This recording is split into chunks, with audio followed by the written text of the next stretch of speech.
Hello, welcome back to another episode of Minutes&Mils.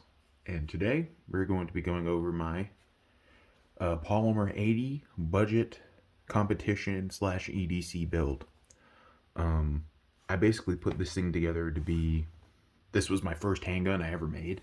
I put this P80 together when I was 18 because in Arizona, when you're 18, you can own a handgun. You just can't concealed carry it.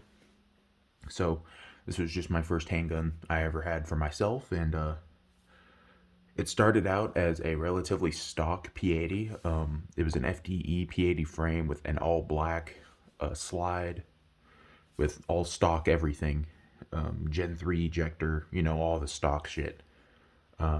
Since then, I've had it for about 4 years now, and I've put close to 8,000 rounds total through this frame. And then on this slide, I've put, I want to say, somewhere in the realm of about half that round count, give or take 1,000 rounds. I lost count. I don't really pay attention to my round counts. I just clean my guns every case of ammo I put through. So, but yeah, I've had the same light on it since the beginning. And so the TLR1 HL light has held up great for about 8,000 rounds. So yeah, and today I'm just going to go ahead and go over all the upgrades I've made to this gun, how it's performed, and overall my thoughts on, is a P80 like this worth it in 2023? And I'll go ahead and give you guys my conclusion at the end of the video. So let's go ahead and get started by clearing the gun. Gun is clear, everything's clear. So yeah, let's go ahead and get into it. So the first thing I did to this was went ahead and upgraded the ejector.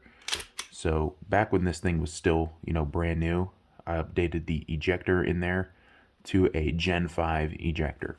That was the first upgrade I did because this thing was having ejection problems, stovepipes, all the crap that is associated with P80s and Gen 3 ejectors. If you're going to build a P80 of any kind, it's 110% recommended that you go ahead and upgrade that ejector as soon as possible. Moving on from there, after the ejector swap and everything, the gun ran very well, but it was just an iron sight gun. And I wanted a slide that was able to take a red dot sight. So I went searching around for like more budget-oriented slides. And this was back when AIM Surplus first put these on their site. This is an AIM Surplus ported slide and barrel. This is the W3 model slide with the Glock 17 barrel. And it comes with an RMR cut. So I was like, and the slide and barrel combo without any parts in it. They do have complete slides for I think like $220, but the slide and barrel alone was about $200. So you actually save money by getting them with the parts installed already. But yeah, so I just swapped over all of the internal parts from my old slide. So the back plate, the extractor spring, the plunger, the extractor itself, as well as the plunger spring and everything out of the old one, threw it in here. And yeah, I went ahead and got some extra high sights, some suppressor height sights to co-witness with the dot. These are the Ameriglow 3XL, and they actually co-witness very well with the dot. Yeah, you're not going to see the dot focused, but this is the ACSS Vulcan dot. This is my favorite dot to run on this red dot, on this handgun. But yeah, so I threw those little goodies on here, and then I've just been making incremental upgrades since. Threw on a Magpul low pro magwell. I really like this because it's not overly big or anything. It doesn't interfere with carrying it or anything. It's actually really nice. The parts kit that I put into this frame came with the extended mag release. And then yeah, those are kind of the supplemental upgrades I made. And then some of the bigger ones I've made were the Timney trigger, the Cagworks slide release, and then in here I also have done some internal polishing on the trigger bar as well as the feed ramp, but this thing's very dirty. I've just got back from a competition not that long ago, so it is dirty. I haven't cleaned it yet. But yeah, speaking of the Timney trigger, I went ahead and did a modification, so you can see there is no take up on this Timney trigger, right? I just go ahead and pull, and it breaks. And you can see where it stops there, right? Well, you can see there is no over travel. I'm pulling that trigger. And then the reset is right there. So that's basically all the travel I have on the trigger is that. Which, in my opinion, was a necessary upgrade to make this Timney trigger worth it. On camera, it seems like it's not really lining up, but trust me, in real life, it's more vertical. It's not sticking out as far as it looks like it is on camera. And then the brake, it brakes right at 90 degrees, and then the trigger stays at 90 degrees, and then resets. So, and this thing is completely safe. I'm going to go ahead and show you guys. Bang it and everything, trigger still goes off. I've done tests to where I grab it like this, like a hammer, slam it against a carpeted floor, and I do that about 5 times in a row, and then the sear is still cocked and ready to go. So I completely trust this thing to carry and be drop safe. Because I took so much over travel out of the trigger, I am kind of wary about the firing pin safety. But I don't really have a way of testing that right now. But I also modified the trigger safety and everything to where it won't be pulled unless the dingus is touched. So, yeah. Now, like I said, I've put about half the total round count of this frame onto this slide and barrel with the upgraded components and everything, and the gun's been nothing but 110% reliable. I think I've only had one malfunction out of the close to 4,000 rounds I've put through this current configuration. And I think that was just a weird ejection issue because I was shooting one-handed for a stage. So it's just kind of like a weird limp wrist. That in combination with the ports probably made it a little bit weird. Speaking of, if you are going to get one of these ported barrel setups, I heavily recommend you get a different recoil spring. This is a stainless steel recoil spring rod with a 12-pound recoil spring on it. That is 110% what I recommend for anybody deciding to run one of these ported slide and barrel combos. I did build a matching 19 that I ended up gifting to my father for his birthday. But before I did that, I was going to give it to him with a stock spring. Then I went and test fired it for him. I put 50 rounds through the gun just to make sure. And it ended up not being reliable because there was not enough pressure pushing the barrel back when it fired. There wasn't enough gas coming out to push everything back because the spring was too strong. So I went and ordered a matching. I think I got these from NDZ Supply off eBay. But yeah, these are the springs I recommend. The NDZ Supply stainless steel recoil spring rods with their 12-pound spring. That's what I recommend for anybody running a ported gun like this. Plus the reduced spring weight helps with settling out of recoil because it doesn't slam the gun super hard forward, causing your muzzle to dip when it goes back into battery during the firing sequence. So that just keeps everything super duper flat. Bang, bang, bang. So that in combination with the ports and a light, a nice trigger.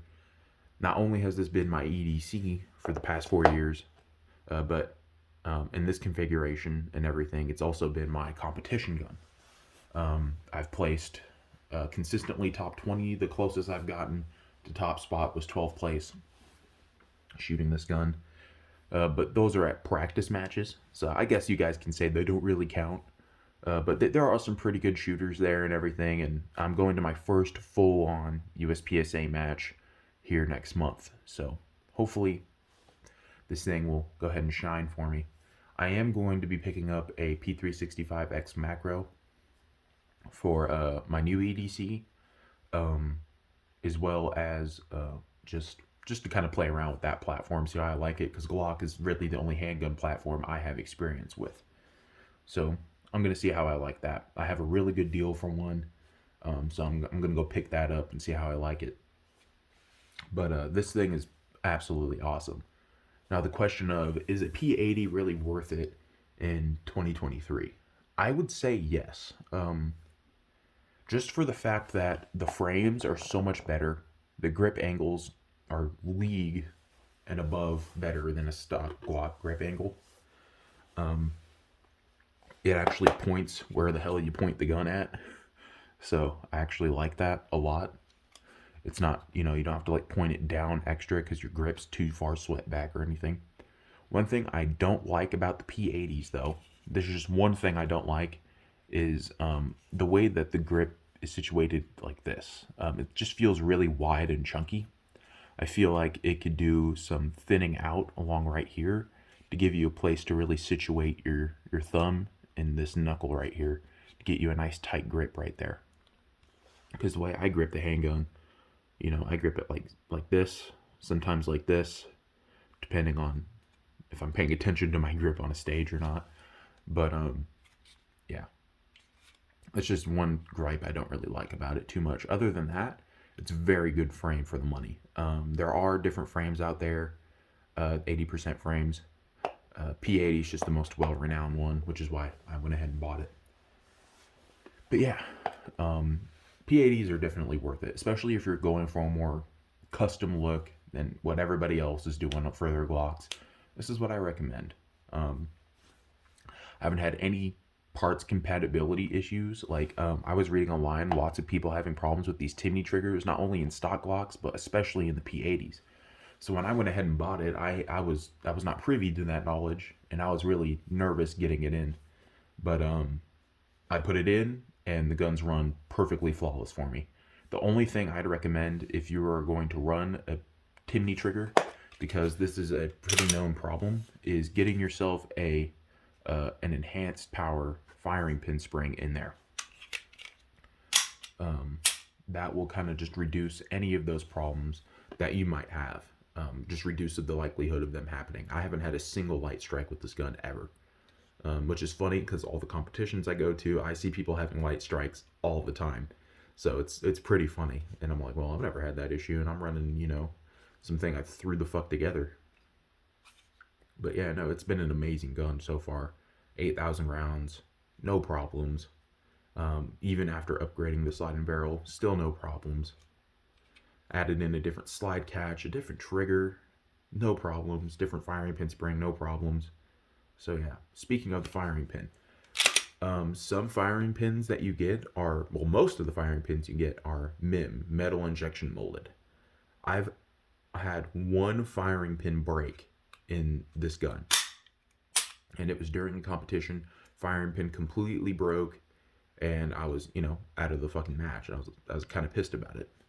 So I had bought this parts kit from JSD Supply, the whole parts kit that was in the slide and everything. That's what the original slide was on this. So I actually reached out to them and was able to get a replacement firing pin, complete assembly and everything. And I still have it in a parts bin. But as soon as that broke, I went online and I bought a Shadow Systems billet one. You can see the color is more straw colored. It's a heat-treated billet steel firing pin, or a striker, whatever you want to call it. That, in combination with the enhanced power striker spring, I've never had a single issue with the gun. Everything works just as it's supposed to. So, yeah. Overall, P80s are 110% worth it in 2023. It's just depending on what you're going for. Granted, there are the PSA daggers, which are extremely competitively priced and just as compatible in parts. I just don't really like the grips. That's the only thing I don't like about the daggers.